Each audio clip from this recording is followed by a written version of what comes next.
నీ దిక్కుమాల 50,000 రూపాయల జీతం కోసం నీ బ్రతుకునందుకురా అన్యాయం చేసుకుంటున్నావు. నీవు నేర్చుకున్న మాట ఎంగిలి జ్ఞానం రా.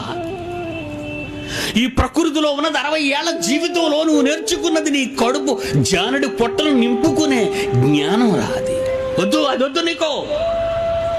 ఈరోజు ఈ ప్రపంచం చెడిపోవడానికి కారణం అదే, ఈ లోక జ్ఞానం. వచ్చిన డబ్బును ఎలా ఖర్చు పెట్టాలో, డబ్బు లేకపోతే ఎలా దోపిడీ చెయ్యాలో నేర్చుకున్నావు ఈ సమాజంలో. అందుకే దేవుని భీతి లేదు, నీ బ్రతుకు ఒక గమ్యం లేదు, నీ జీవితానికి ఒక చరిత్ర లేదు. నీవు పుట్టక ముందు చరిత్ర, నీవు పుట్టిన తరువాత చరిత్ర, నువ్వు చచ్చాక చరిత్ర. నీ కళ్ళ ముందు చచ్చిపోయే నేలలో గింజ మొలకెత్తుతుందరా, ఆ చరిత్ర నీకు తెలియదా? బోటనీలో నీకు నేర్పించలేదా? అవన్నీ వదిలే ప్రకృతిలో నువ్వు నేర్చుకోలేదా? నీ కళ్ళ ముందు కనబడటం లేదా?